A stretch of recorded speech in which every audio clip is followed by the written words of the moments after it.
Olá, olá, olá, olá.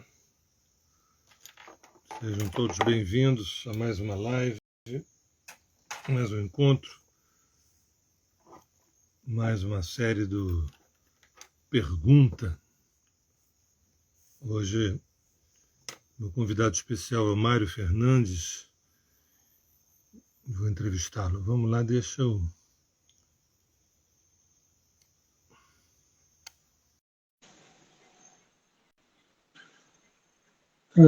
muito bom, muito bom. Estamos aqui hoje. Mário. Mário Hernandes, Oi, tudo bem? Tudo bem. Tá me ouvindo? Tá me ouvindo bem? Estou te ouvindo bem. Então tá, que bom. Bem, deixa eu fazer uma apresentaçãozinha rápida aqui. Para quem está chegando, meu nome é Sérgio Seixas, do Grupo Terra de Rudá. Nós estamos com uma série bem interessante, que é Sérgio pergunta a Lígia, Lígia pergunta o Sérgio, Lígia pergunta a Rosa, Sérgio pergunta a Vera, Sérgio pergunta ao Mário. E são pessoas da Terra de Rudá, ou quase todas da Terra de Rudá, que a gente tem o desejo, o prazer de apresentar para vocês conhecerem cada vez um pouco mais, né, o indivíduo, cada pessoa que faz parte desse grupo desde 2008, né, e o tornar-se presente desde 2014. Mário está aí nessa jornada esse tempo todo com a gente. Então, é isso. Hoje, sejam bem-vindos todos. Hoje é Sérgio Pergunta a Mário. Eu fiz um roteirinho aqui, Mário, fiz umas perguntas aqui. Vamos ver se você vai ser capaz de responder. Ai, meu Então, com a palavra, são fáceis. O gabarito eu te mando. Escuta. A gente sempre começa se apresentando. Fala aí, então, apresenta um pouco você, fala um pouco você, e daqui a pouco eu já engreno contigo. Tá. Bom, eu vou começar de onde eu tô hoje. Eu tô trabalhando numa empresa de meio ambiente, que é tudo que eu sempre quis na vida. Fazendo uma coisa lá muito bacana, que tem a ver com a minha alma, que é cuidar, né? Fazer o mínimo possível para o meio ambiente, para a natureza. Então, isso é uma coisa que está sendo muito boa para mim atualmente.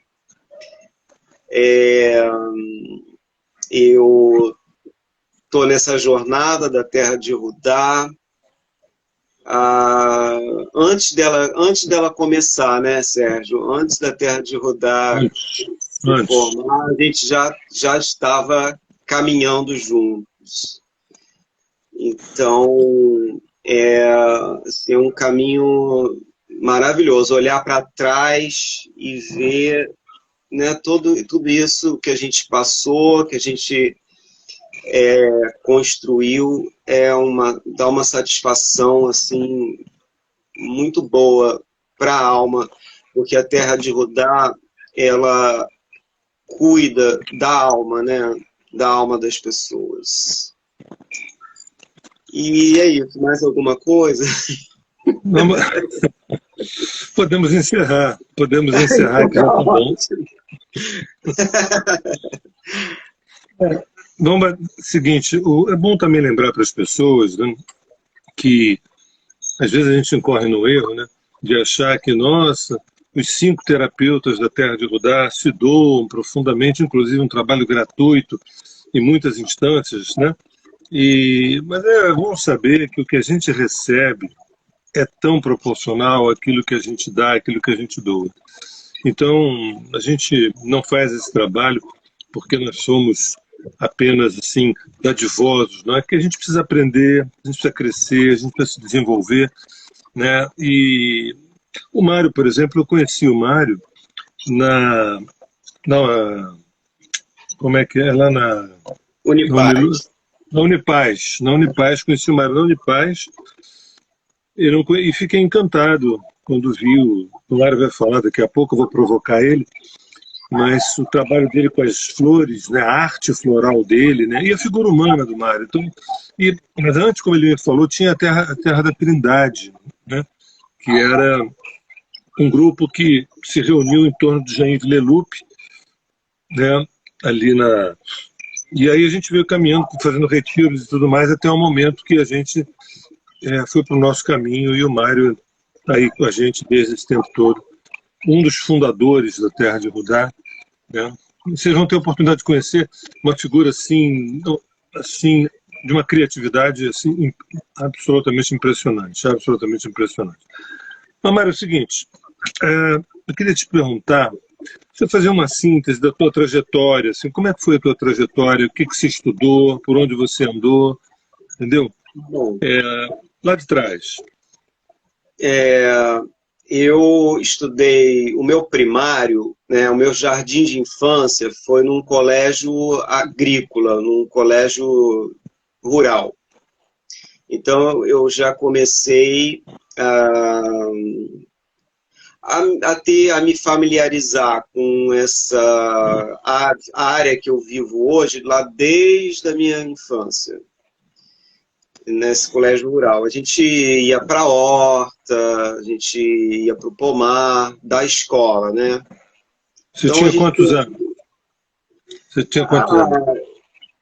Aí eu já estava a partir dos 6 anos. Eu entrei já para o primário em torno dessa idade, de 6 anos, né? E daí em diante, eu saí de lá, fui pro ginásio em Sapucaia, fazer o ginásio naquela época. Depois eu fui para a Universidade Rural, Federal Rural, fui fazer agronomia.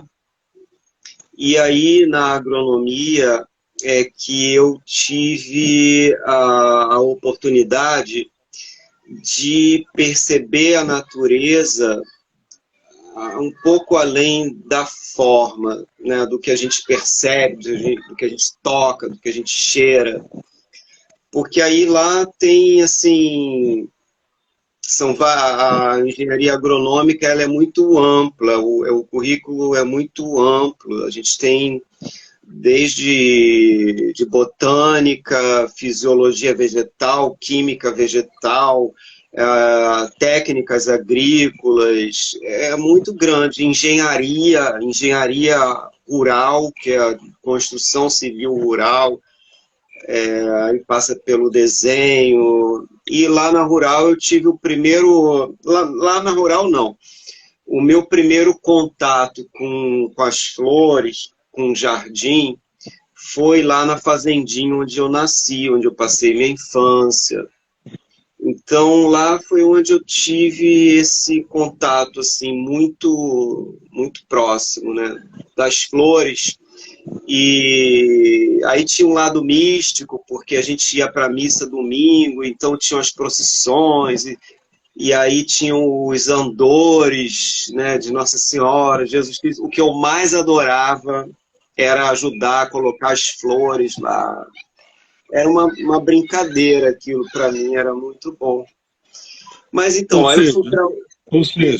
continua, né? Essa infância continua, né? Continua. É verdade.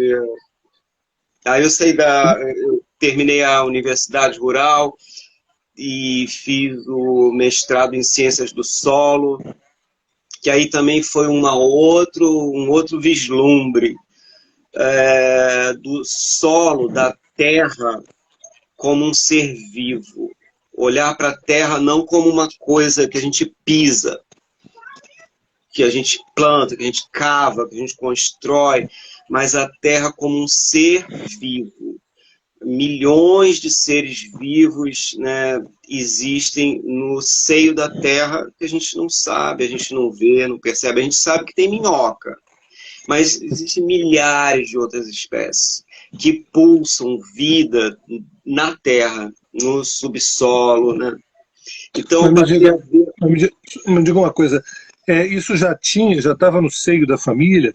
Irmãos, tios, parentes, essa relação com a natureza já era muito forte? Ou você que inaugurou Da minha o avó. aspecto acadêmico? O aspecto acadêmico, acho que foi você, né? Não, eu tive primos mais velhos que eu que foram fazer zootecnia. Fizeram zootecnia na rural. Então, mas era voltado para criação, para pecuária, né? Para gado, principalmente para gado, para vaca de leite, mas para assim planta, para vegetal, aí foi eu que comecei essa parte acadêmica. Mas a minha avó ela era totalmente voltada para a horta, para o jardim, para o pomar. Ela foi assim o meu. Teus pais não? Não, o meu pai não. O meu pai ele foi voltado para. Ele foi voltado para a educação. Ele foi diretor de escola estadual, mas ele foi voltado para política. Ele foi, enfim, ele era assim mais para a sociedade, mais voltado para isso. Foi advogado, então exerceu essas áreas, né? E a minha Então, mãe, ela foi quase médica. Ela foi uma enfermeira, mas lá no interior não existia médico. O médico ia uma vez por mês. Então a minha mãe analisava, receitava e mandava ver, cuidava dos pacientes lá, tratava, né? ela conhecia fitoterapia, ervas, chás? Ela tinha assim um pouco desse conhecimento de fitoterapia com chás. Eu fui assim, minhas dores de garganta, minhas febres, minhas coisas eram sempre tratadas assim, era chá disso, chá daquilo. E,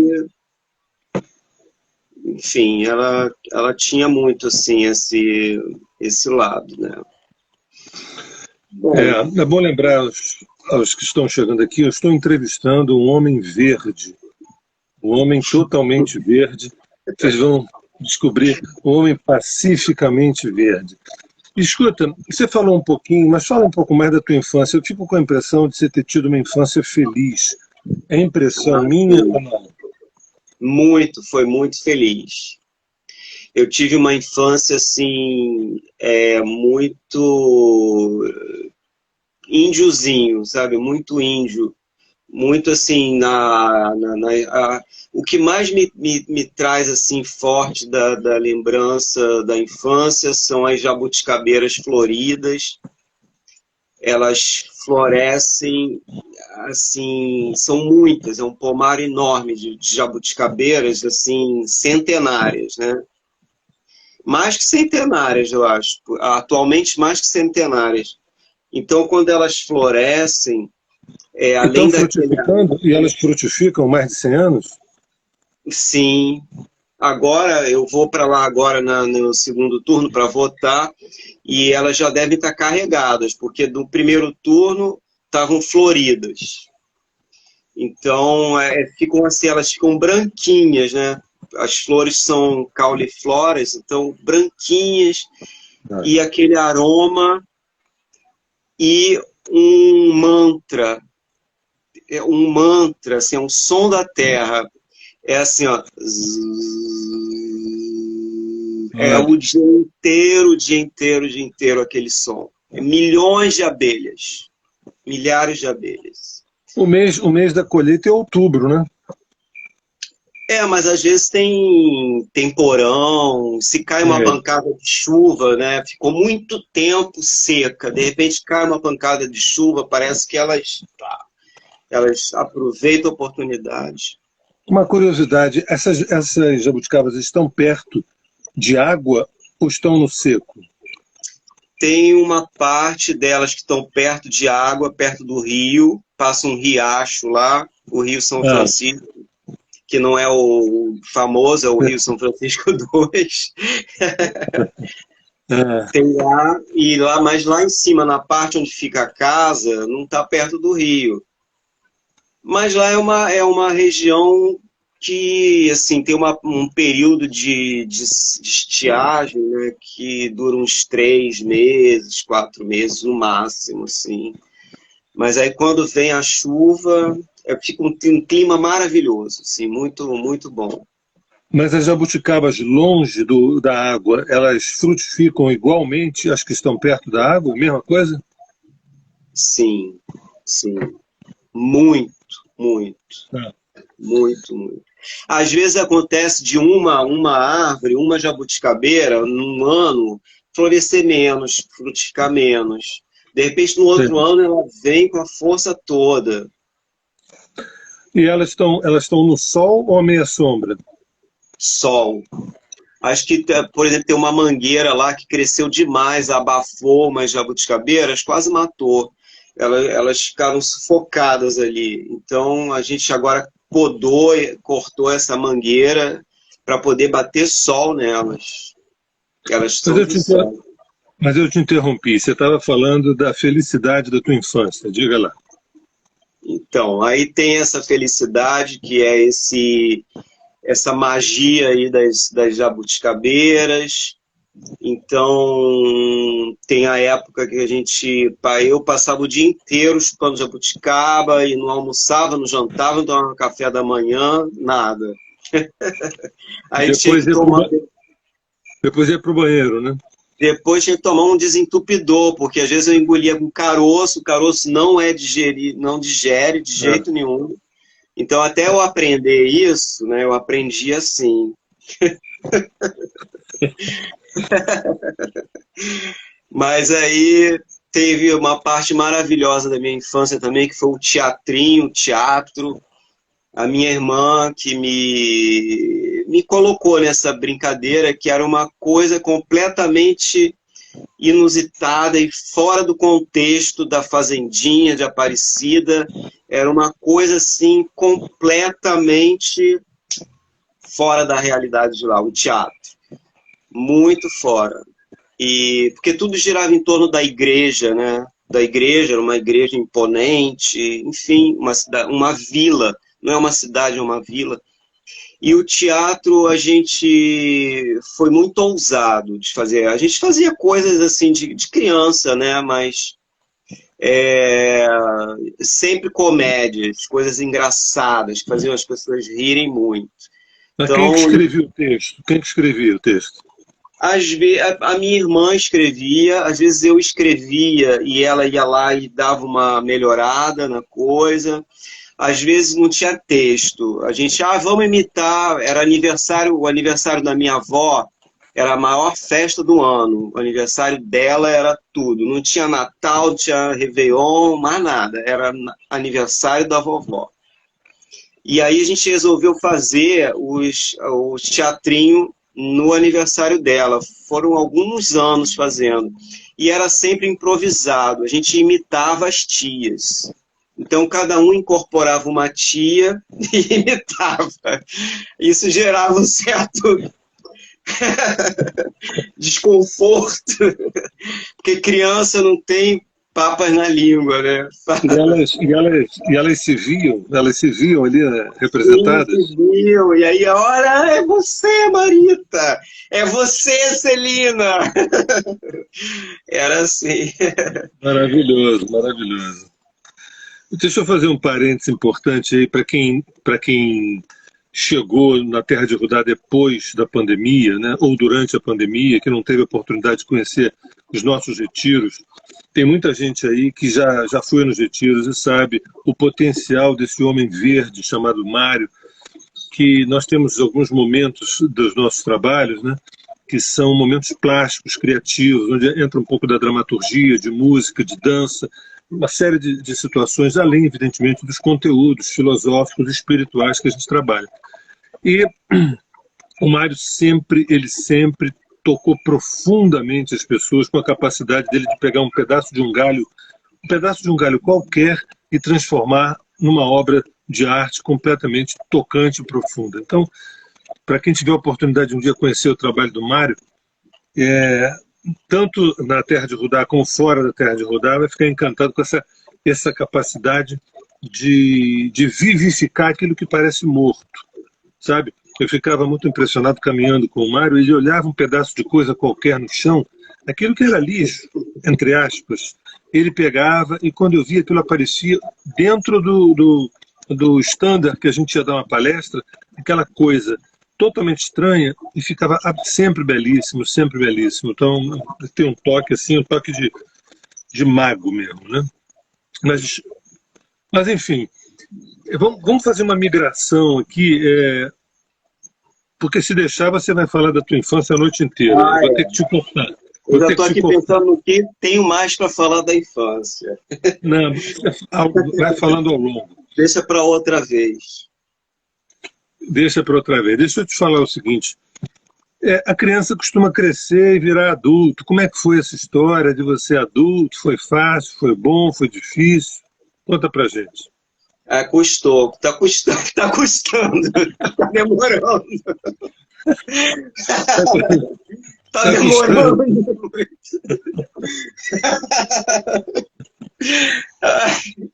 Mas olha, é uma coisa difícil, viu? Sair da infância para ir para o adulto. Não é mole não, encarar a vida, né? Mas você não está sozinho nessa não, hein? Você não está sozinho nessa não. Tem muita gente que tem a mesma reclamação. Mas lá na fazendinha, na minha adolescência, eu me dei conta assim, eu não posso ficar aqui.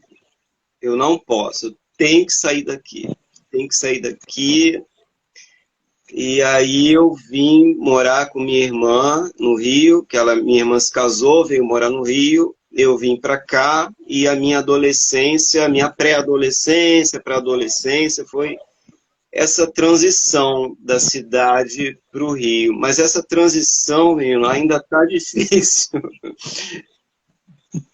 Porque, assim, porque a fazendinha, ela tá aqui dentro, sabe? A minha história lá, meu local, meu lugar, tá aqui dentro. Eu me sinto, até hoje, eu não me sinto no Rio de Janeiro. Me faz muita falta, sabe? Eu moro num apartamento, então me faz muita falta assim, abrir a janela e ver uma árvore, enfim. Mas essa transição, ela está acontecendo mesmo, de verdade. Ainda está acontecendo. Eu sinto que o que eu tenho hoje noção e estou procurando... eu estou procurando, assim, não matar a minha infância, né? Não me tornar um adulto. Eu estou procurando resgatar o que a minha infância tem de bom e permanecer e dar vida a isso, sabe? Porque eu me tornei um adulto meio... acho que eu fiquei um adulto muito rígido comigo mesmo, sabe? Por algumas questões. E eu acho que me faltou leveza, a leveza da criança, sabe? De não dar tanto peso a certas coisas. Mário, eu tenho certeza que você está tocando muita gente com a tua fala, sabe? Porque, embora muita gente não assuma, mas é muito difícil essa passagem da infância para a idade adulta, a vontade que tem de ficar na infância. Agora, é evidente que o roteiro nosso é a gente crescer sem perder a nossa criança, né? Sem perder a nossa criança. Né? A criança saudável, sadia. Porque também se a criança impede que a gente cresça, também complica o meio de campo, né? Também a coisa fica complicada. Né? Sim. Estou achando até melhor mudar de assunto. Vamos sair dessa história do adulto. Escuta, Mário, tem duas coisas que você exala: natureza e corpo em movimento. Corpo em movimento e natureza, né? Vamos continuar pela primeira. Se eu perguntar assim para você, quem é essa tal de natureza para você? Quem é essa pessoa chamada natureza? A natureza é a força, é a força. A natureza é o equilíbrio, sabe? É o eixo. A natureza é o que sustenta, né? Eu estou me dando mais conta disso agora do que nesses anos todos que eu passei na fazendinha, na rural. Agora eu estou me dando mais conta disso, sabe? De que o meu equilíbrio, o meu eixo está na natureza. Então, eu achei por muito tempo, eu me sentia proprietário da natureza, dono da natureza, sabe? Eu achava que eu podia dominar a natureza, controlar, e hoje eu me sinto no colo dela, eu me sinto assim, sendo segurado pela natureza, sendo sustentado por ela. Então, a natureza é a dona do pedaço, é ela que manda. A Cida perguntou uma coisa aqui, o seguinte, mas o que te impede, Mário, de viver na natureza? Pergunta da Cida. Bom, atualmente o que me impede? Eu tenho um trabalho que exige que eu esteja nele, né, que eu cumpra um horário, que mesmo sendo um trabalho que me traz muita gratificação, mas nem sempre eu posso ir para o campo, nem sempre eu posso fazer uma ação de campo. Eu já tenho ido pelo menos 2 vezes por semana, eu vou fazer uma ação de campo, que é plantação de árvores nativas em áreas, em margem de rios, né? É um programa da minha empresa, é um programa socioambiental da minha empresa de proteção, de conservação de mata e, consequentemente, da água. E então, às vezes eu tenho ido, comecei a ir algumas vezes já para esse dia de campo. Então lá eu pego o sol, eu boto a mão na terra, e isso é muito restaurador, renovador, né? Mas tem outras demandas lá que eu tenho que ficar num prédio com ar refrigerado, com luz artificial o dia inteiro, resolvendo outras coisas, fazendo outras coisas. Dentro do prédio eu faço também um trabalho que é ambiental. A gente está desenvolvendo lá dentro desse prédio o reciclagem do resíduo do prédio. No meu caso, eu estou pegando o pó de café, que as pessoas tomam muito café. Então, são entre 6 a 10 quilos de café. Por dia. Não chega a ser por dia, mas a cada 2 dias dá essa quantidade. É um saco desse tamanho assim. Então, eu estou produzindo... A gente começou a fazer um ensaio de composto orgânico com essa borra do café, porque aí ele deixa de ir para um lixo, deixa de ser misturado com outros resíduos e vai ser transformado num adubo que pode ser utilizado de diversas maneiras. Então, é isso, mas...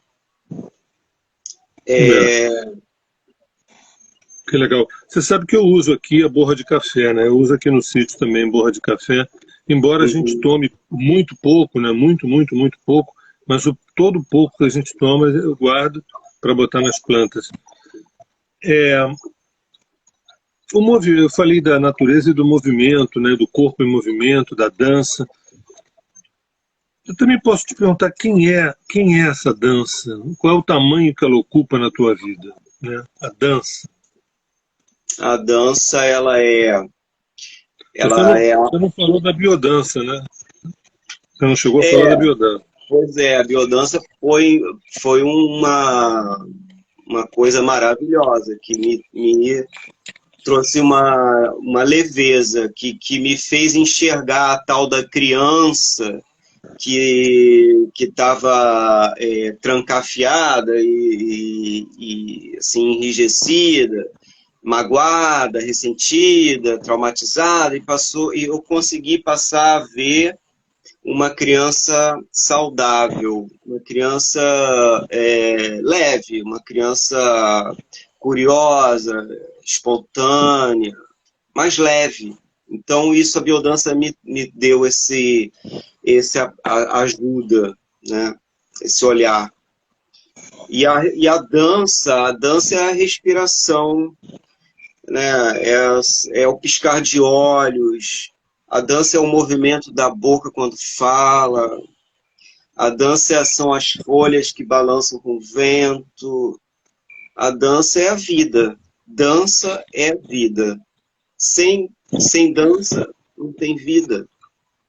Né? Quem quiser conhecer um pouquinho do trabalho do Mário, o trabalho corporal do Mário, tem no canal do YouTube da Terra de Rudá algumas performances que a gente fez em determinados retiros, em vários retiros. A gente tem alguns recortes, alguns trechos, e o Mário aparece ali belamente, assim como também a Rosa, a Regina, né, a Lígia, eu menos, né, porque eu faço uma parte mais de direção e tudo ali, mas e o Mário tem uma participação sempre como protagonista, né?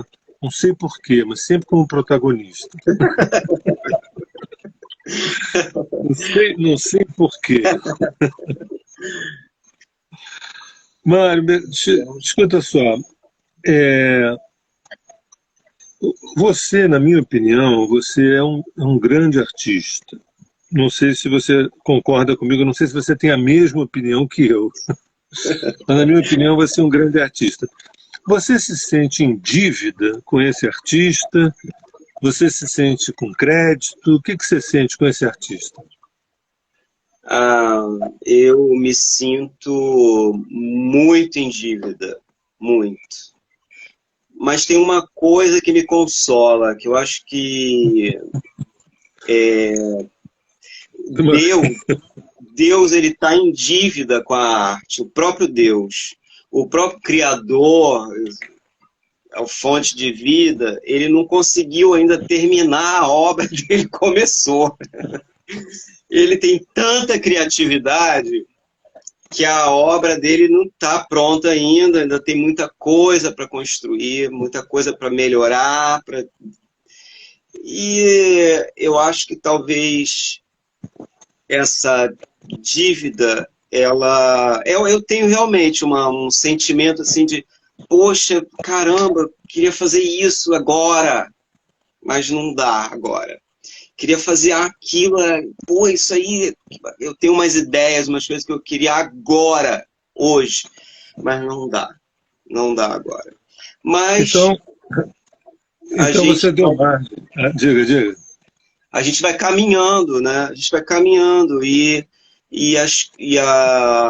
essa criatividade, ela vai se expressando no tempo dela, né? Eu acho que a criatividade para todo artista, todo ser humano, mesmo que não se considerar artista, ela é esse Deus se expressando, sabe? É o Deus se expressando de diversas formas, de todos os jeitos, infinitas possibilidades, em todos os seres. A Lígia, além da Lígia estar dando umas gargalhadas aqui do meu lado, te ouvindo, ela botou aqui: vou colocar amanhã nos grupos do Tornar-se Presente um dos vídeos do Mário que eu mais gostei. Vamos ver o que ela vai botar amanhã. Eu tô curioso, quero ver. Não, mas olha, Sérgio, esses vídeos, né, de vez em quando eu assisto, e é uma coisa assim maravilhosa, cara. Maravilhoso, porque assim, é um teatro, são cenas, né, que a gente faz sem o menor propósito de se tornar, de ser um artista consagrado da Rede Globo ou de qualquer outra emissora. O propósito, cara, é assim, tocar alguém, expressar a gente, eu atravessar, enfrentar o meu próprio desafio ali, né? E que isso possa levar para alguém também alguma pérola. Isso é maravilhoso demais, isso é bom demais. Não é uma performance simplesmente, né? É um trabalho, cara, total, assim, de transformação, de autotransformação e de veículo de transformação para alguém. Que, porra, é maravilhoso. Eu tenho algumas memórias, assim, muito tocantes do nosso trabalho, não só da parte psicoespiritual, mas também da parte artística. Né? Várias situações de você dançando com a cadeira, você dançando com a Lígia em volta daqueles paletós, daquelas roupas todas, você cavando um buraco que não acabava, você e a Lígia cavando um buraco enorme numa noite fria, e as pessoas assistindo aquilo, onde é que vai dar. Quer dizer, foram situações, claro que isso tudo foi trabalhado terapeuticamente, né? Não foram assim situações artísticas aleatórias, tudo isso era trabalhado terapeuticamente com os assuntos que a gente abordava, né? Eu tenho essa memória muito viva. Agora, você me deu margem quando você falou que o teu consolo é que Deus também está devendo, está em dívida com a arte. Aí eu aproveito o ensejo e pergunto qual é o conselho que você dá para Deus? Eu acho que o conselho que eu dou para Deus é... Pô, vai fazendo o que dá para fazer, o que é possível ser feito. Agora, um conselho importante que eu me dei conta é: não seja perfeito, não queira ser perfeito, porque senão a obra aí é que não termina nunca. Porque eu já tentei fazer uma ikebana, por exemplo, perfeita. Tinha que ter uma folhinha para cá, flor para ali, negócio para cá. E aí, quando eu via, gente, isso não tá bom, isso está artificial, sabe? Mas olha, eu vou te dar dois consolos, mediante as pesquisas que eu e Lígia viemos fazendo ao longo dos anos. Uma é que o Deus que normalmente os religiosos cultuam, das religiões, a gente já concluiu muito claramente que esse Deus está longe de ser perfeito. Esse Deus que as religiões colocam no altar, essa coisa toda.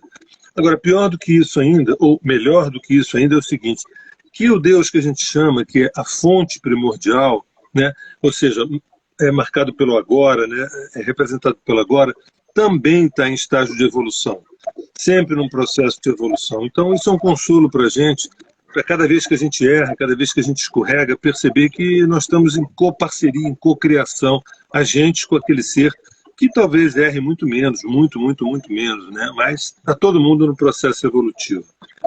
Mário, deixa eu te perguntar uma coisa. Eu apresentei você como um homem verde. Eu, às vezes, sinto que você não é desse mundo, às vezes sinto que você não é do século XXI, né? Que tecnologia, computador, burocracia, papéis, carimbos, cartórios, títulos, nada disso diz respeito a você. Você já falou que a tua entrada na idade adulta, você está se esforçando para isso acontecer e tudo mais. Você já chegou no século XXI? A minha pergunta, você já chegou no século XXI ou não? Bom, eu estou quase chegando, Sérgio. Agora, o avanço da tecnologia está rápido demais. Eu não estou conseguindo. Quando eu pego o celular, aprendo a mexer no celular, vem outro, melhor ainda. Mas, assim, eu tô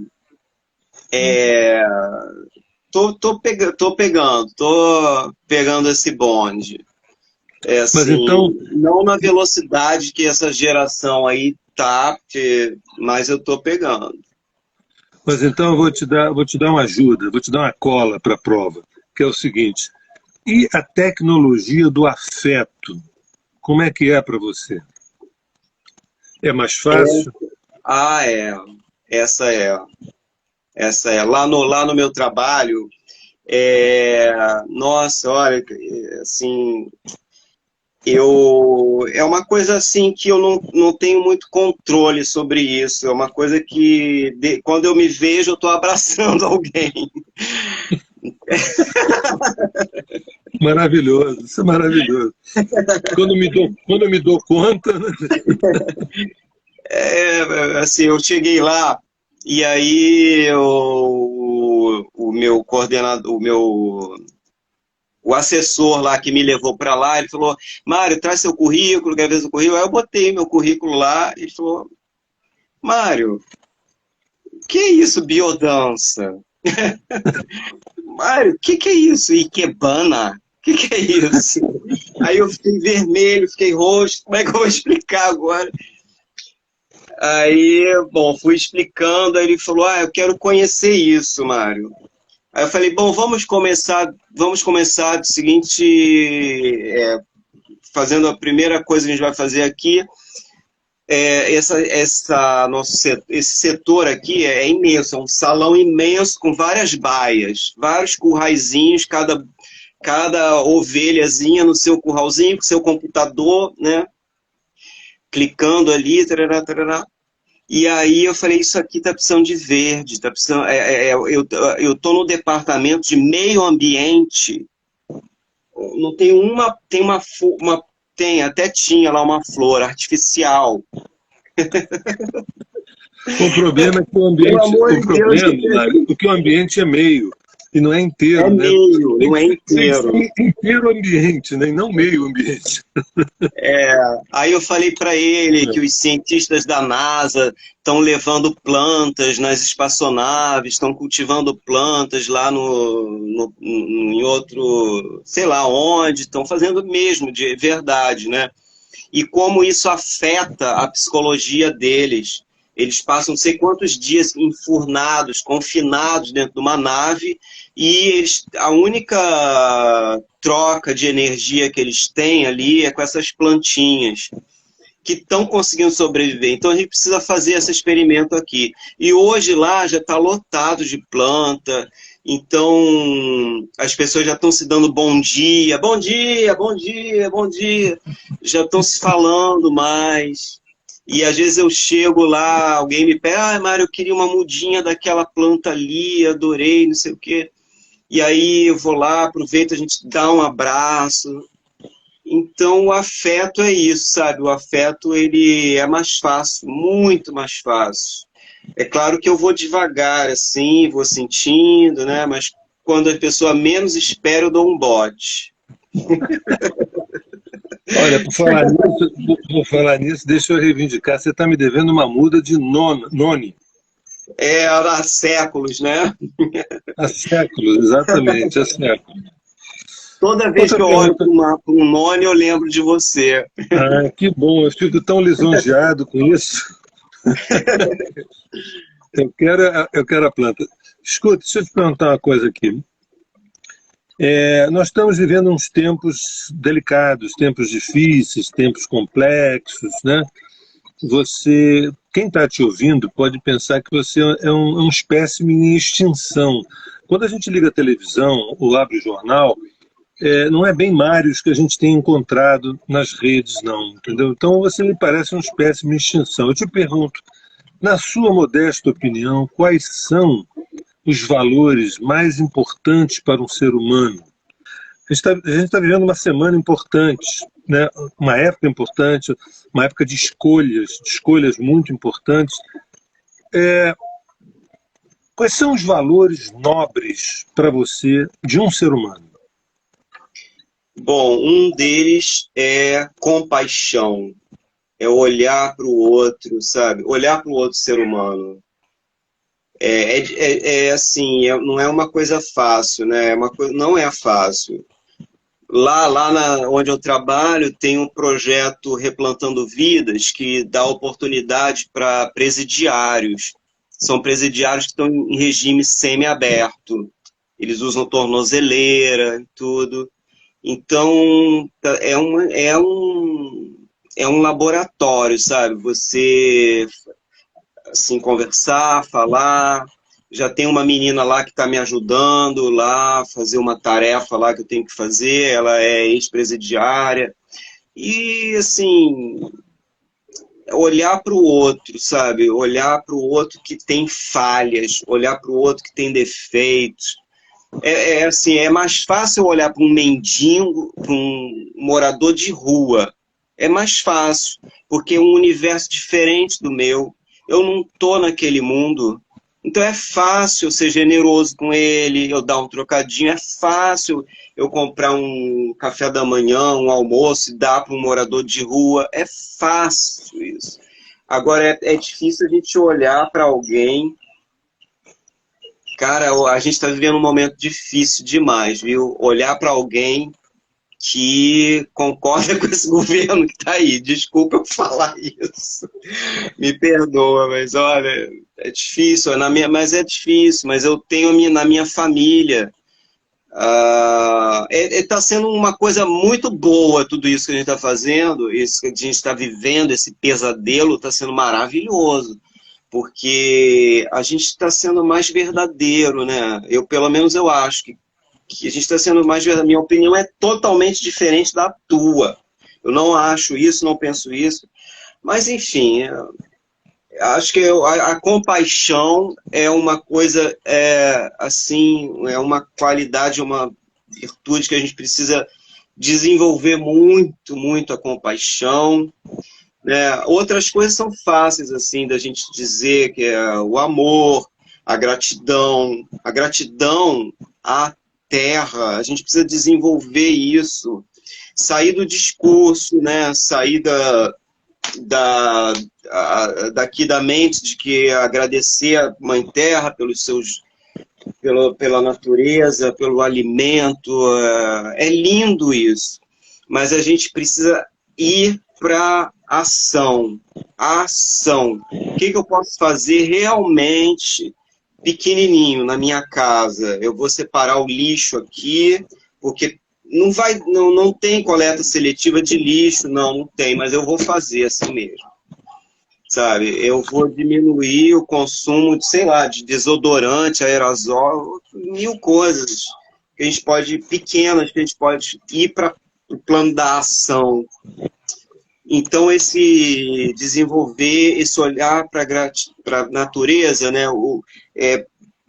construir o sentimento de gratidão à natureza e amor à natureza, à mãe terra, pisar no chão com cuidado, pisar na grama com cuidado, pisar na areia com cuidado, e não pisar com prepotência, sem se importar, entendeu? Cada pisada que eu dou no chão, opa, estou pisando na terra. Tem uma pessoa que estava dizendo assim: conheci esta figura adorável na biodança e abraçamos muito. Aqueviemos, não sei quem, Aqueviemos, não sei quem é. Aqueviemos, eu acho que eu estou lendo, não sei. Escuta, deixa eu te perguntar uma coisa, aparentemente mudando de assunto. O que significa para você a terra de Judá? É uma terra, é uma universidade, é uma escola, né? A terra de Judá é um campus universitário de muito enfrentamento, sabe, de si mesmo, das próprias questões. É uma terra de reflexão, uma terra de autoconhecimento, é uma terra de fricção, né? É uma terra de muito trabalho, é uma terra de trabalho, de amplidão, uma terra de abrir janelinhas, abrir as janelinhas. Que É um bom, que trabalho bom, interno disso. que bom. Uma outra paixão que eu sei que você tem é com o sagrado, é com o divino. Quem é Deus para você? Deus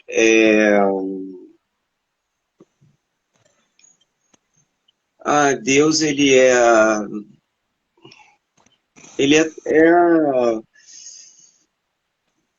é um mistério, né? Mas Deus, ele é uma multiplicidade de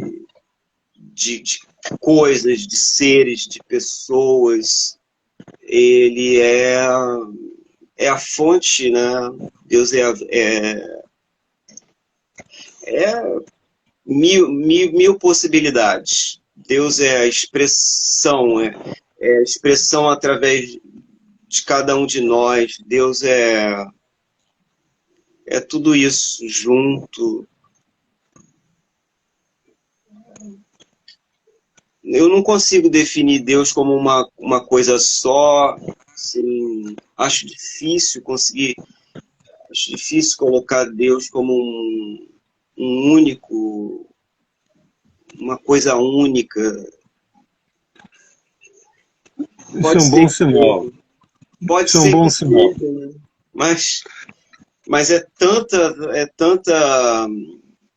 tanta criatividade, sabe, que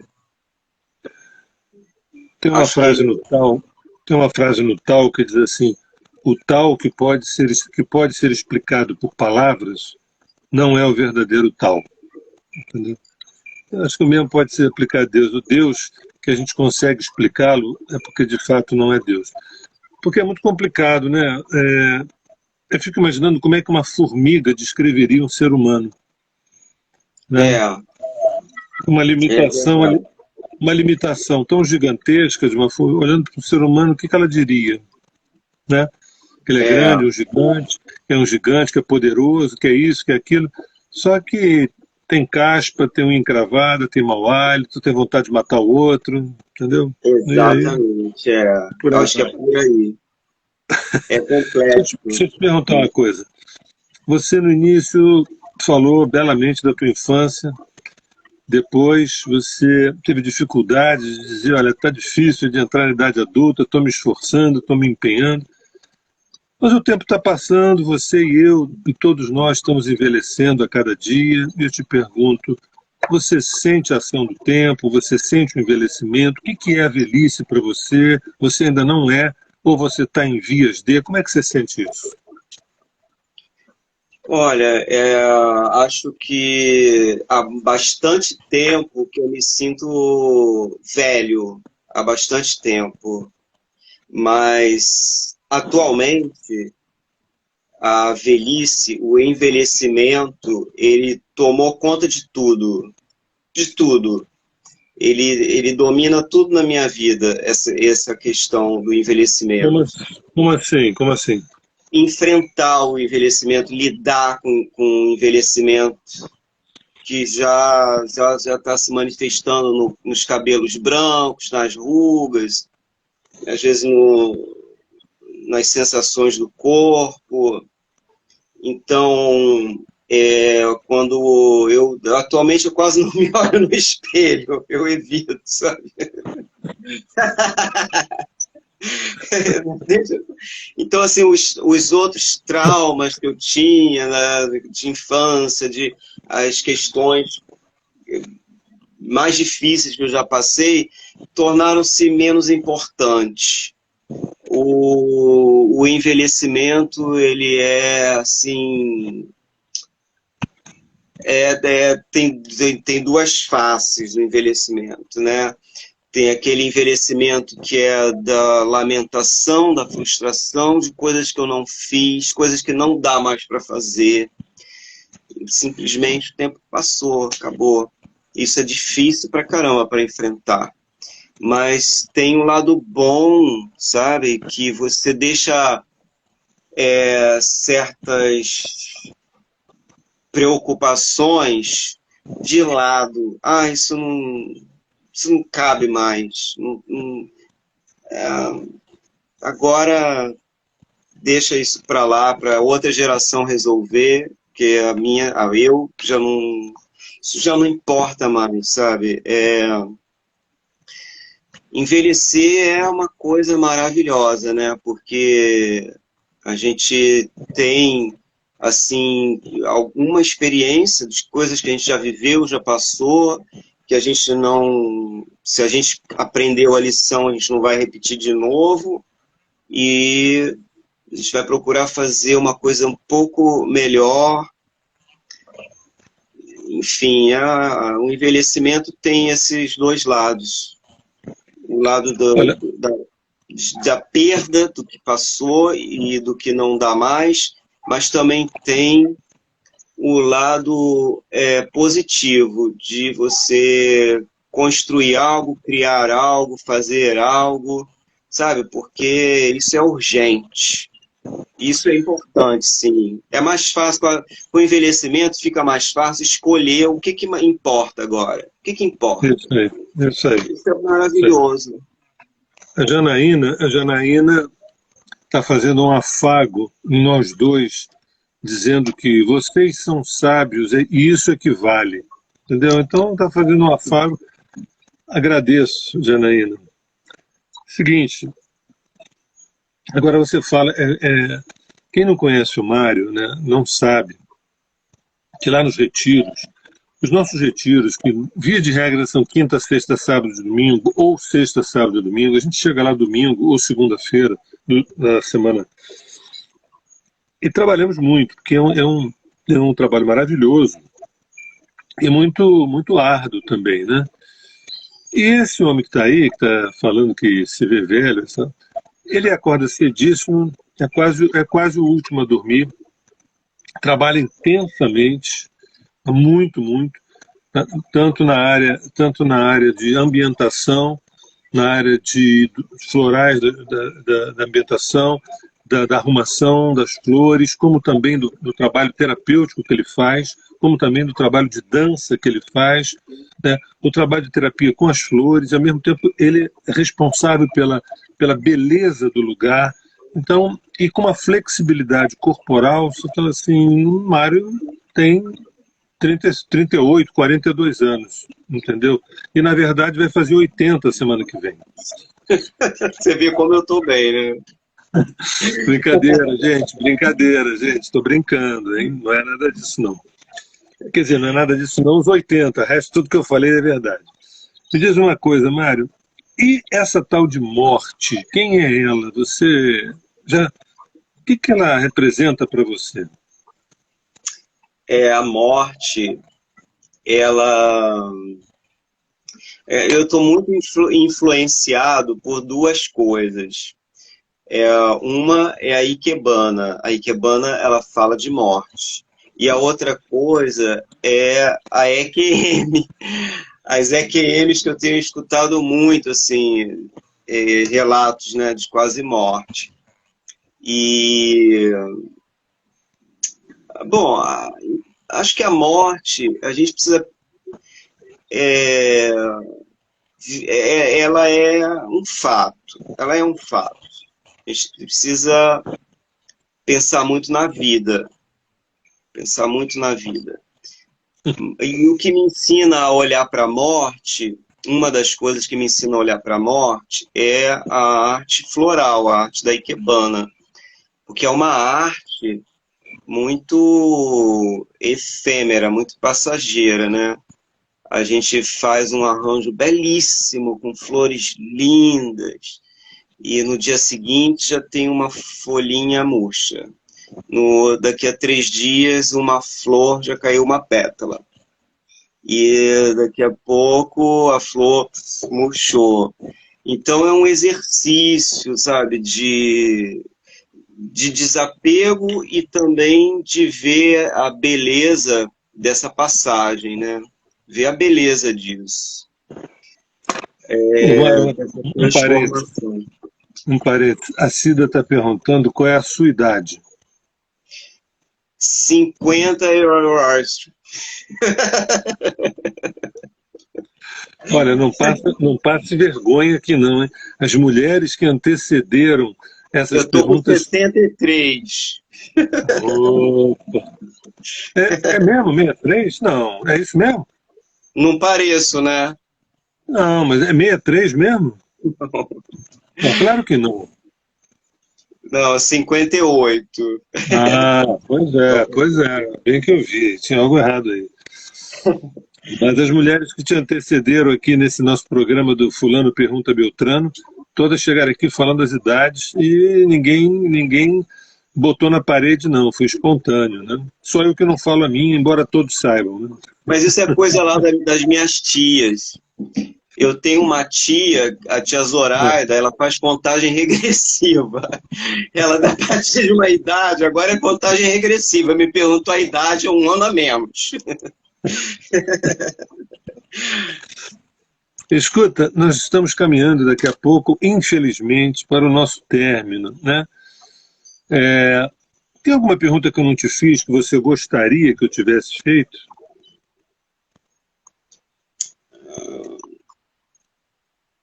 Eu acho que não, acho que tá tudo aí, tudo perguntado. Não me lembro, não me vem nada agora. A Janaína está dizendo assim, Mário, você está ótimo. Pode olhar no espelho e dançar. Hum. Então, alguém gostaria de me fazer alguma pergunta? Às vezes alguém só, por favor, hein? Cuidado com a pergunta. Enquanto alguém está pensando, eu te faço uma pergunta que é o seguinte: você tem esperança com tudo que você anda vendo por aí nos últimos anos para cá? Olha, eu estou bem negativo. Assim, eu tenho olhado. O que mais me faz enfraquece a minha esperança é ver não é ver a natureza sendo destruída. O avanço disso é assim progressivo, sabe? E às vezes me sinto impotente e às vezes eu não gosto nem de pensar muito nisso, porque às vezes eu acho que não tem jeito, não tem jeito. Eu olho aqui, eu moro aqui na área aqui de Jacarepaguá, Barra da Tijuca, e é doído, é muito sofrido ver as lagoas poluídas, o jacaré nadando no esgoto, as garças, aquela elegância toda da garça pisando na podridão no esgoto, né, as capivaras que foram expulsas dos seus habitats pelos condomínios chiquérrimos, aí as capivaras não tem mais onde pastar, elas vão para pastar no gramado que fica no canteiro da estrada, aí volta e meia um carro atropela uma, e isso é muito ruim, muito ruim. E assim, eu vejo assim, a tecnologia está avançando maravilhosamente, né? A informática, a tecnologia, ela está desenvolvendo assim rapidamente, de uma forma incrível, maravilhosa, mas eu acho que a tendência do ser humano é criar condições de viver em outro planeta. E quando esse aqui esgotar, acabar, vamos povoar outro planeta, porque esse aqui não dá mais. Isso é que me entristece.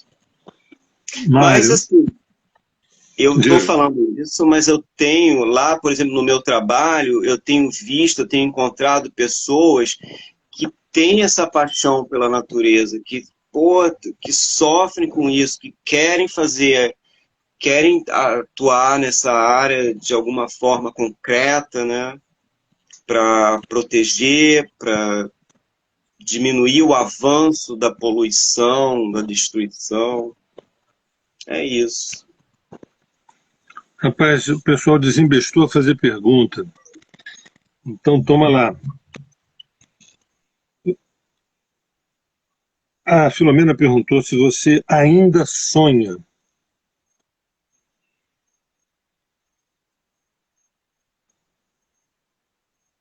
Mário, oi.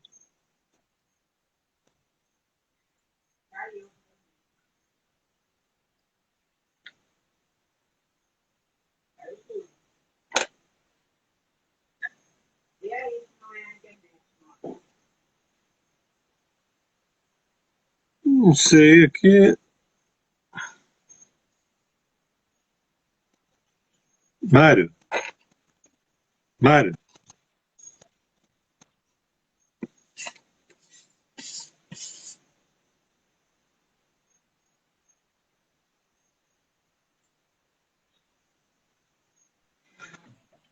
Que esse planeta é o Mário, paraíso. Tá me ouvindo, Sérgio? Tá? Mário, deu uma Oi. travada aqui. Eu não sei quem É, travou, se fui eu ou você, não sei quem travou. Ele eu caiu, não. Sérgio. Você caiu. Eu não ouvi tua resposta. Acho que ninguém ouviu, porque eu acho que deu uma travada. Filomena perguntou se você ainda sonha. Eu ainda sonho muito, eu sonho muito. Sonhos assim, sonhos do ser humano, né? Sonhos do meu, das minhas necessidades básicas, coisas que eu ainda quero fazer. Sonhos meus, sonhos pessoais. Eu tenho muitos sonhos assim, e sonhos assim para a natureza, para a sociedade, para as pessoas. Esses são sonhos que são muito grandes, assim, muito grandes. Mas o meu sonho pessoal, ele atinge outras pessoas.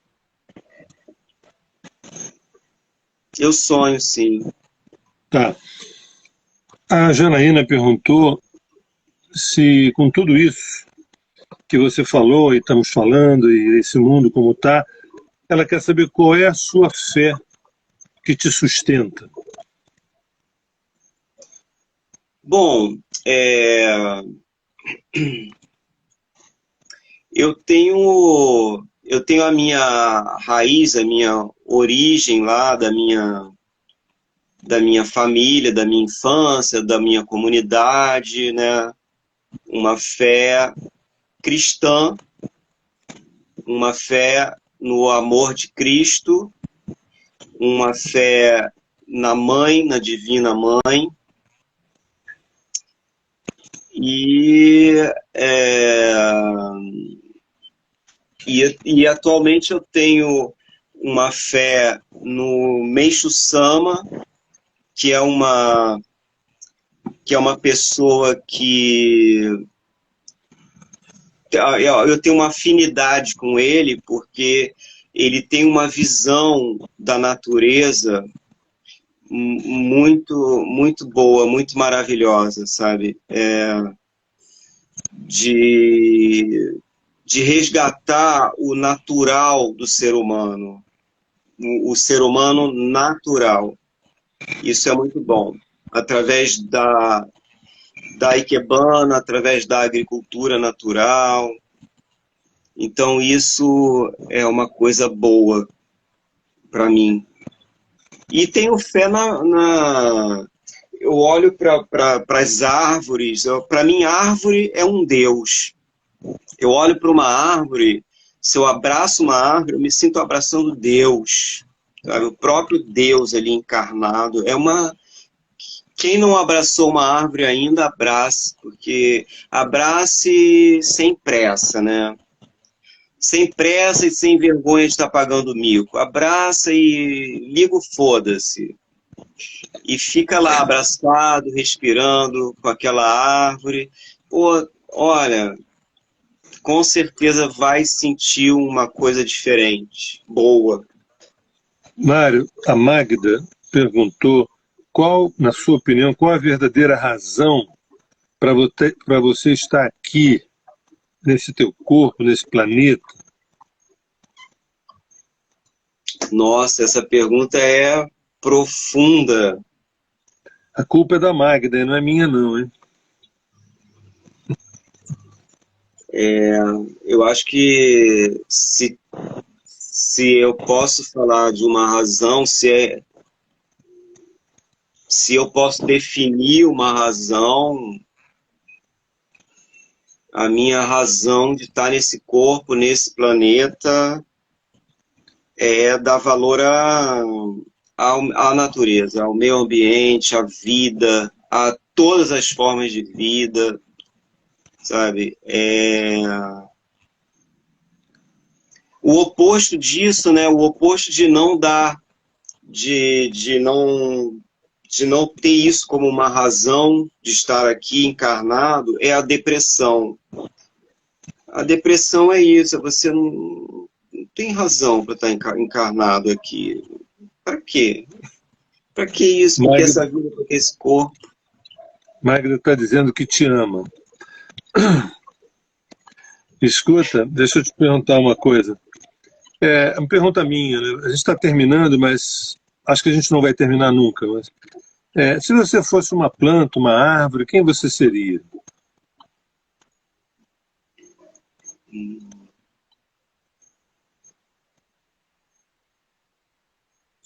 Bom, acho que eu gostaria de ser uma árvore.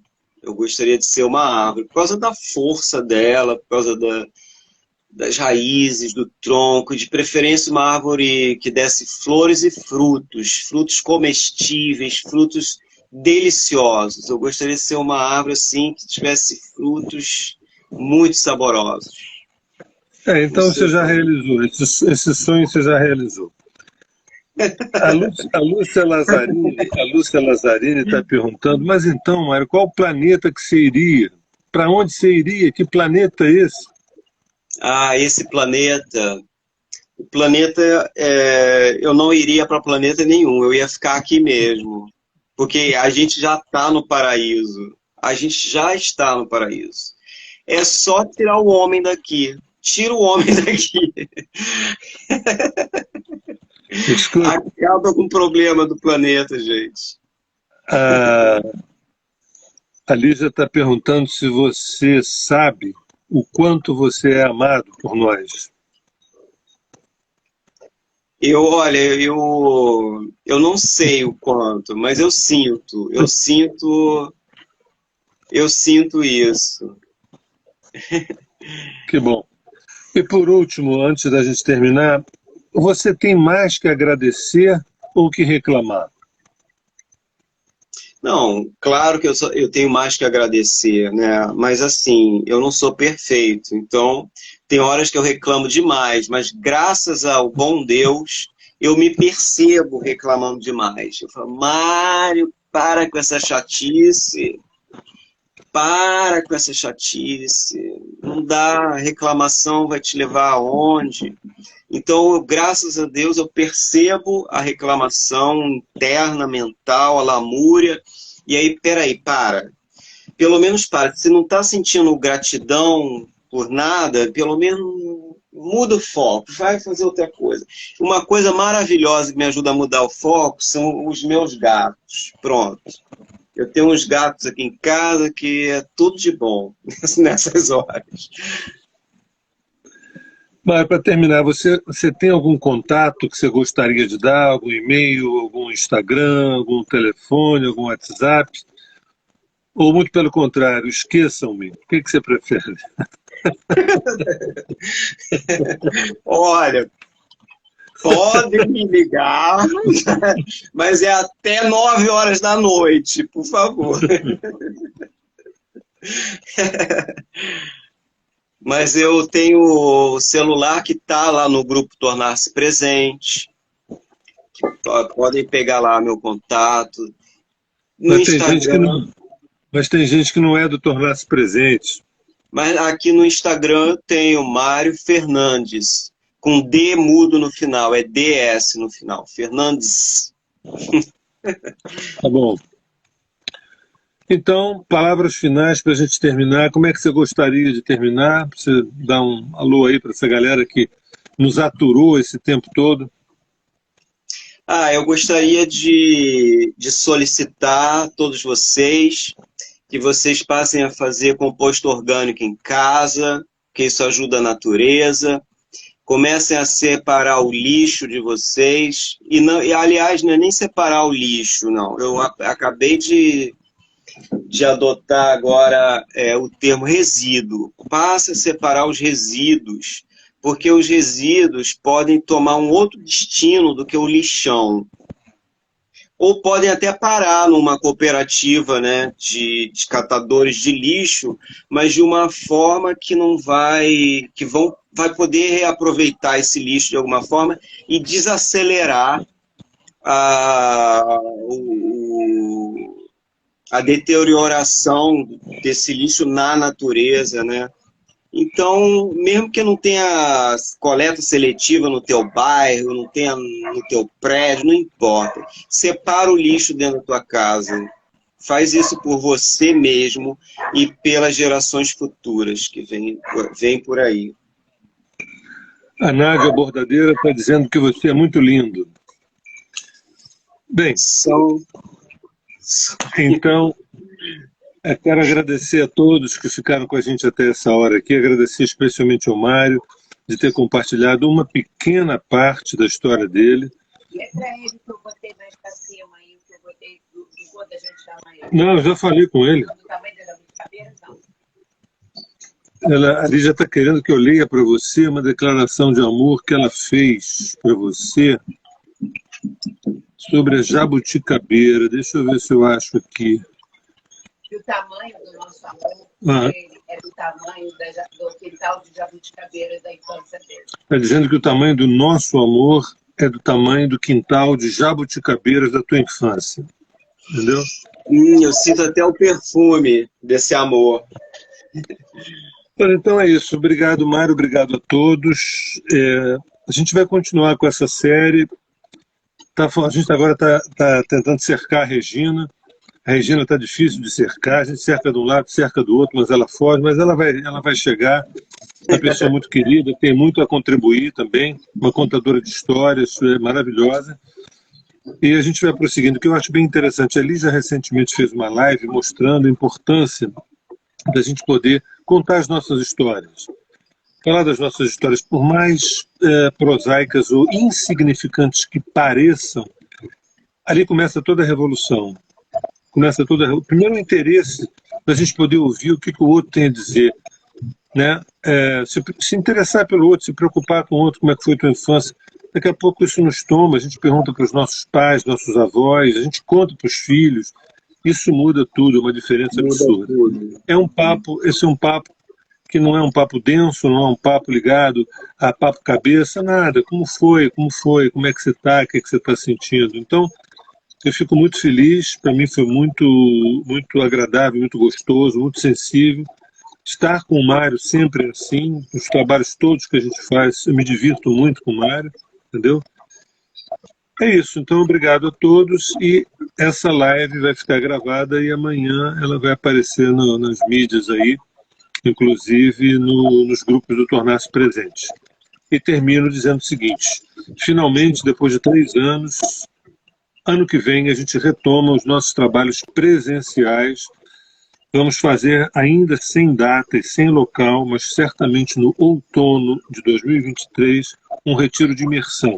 Ainda não temos o tema, ainda não temos o local, ainda não temos o valor, mas temos 5 pessoas ávidas para fazer um belo trabalho, que há 3 anos que a gente está no molho, assim, a gente está em stand-by, né? Não sem trabalhar, mas trabalhando virtualmente. Tá? Então, quem tiver interesse, procure os contatos da Terra de Rudá, ou Instagram, ou então o Tornar-se Presente, que é DDD 21 98505 8500, pedir para entrar, é um trabalho gratuito, pedir para a Rosa Valgode adicionar.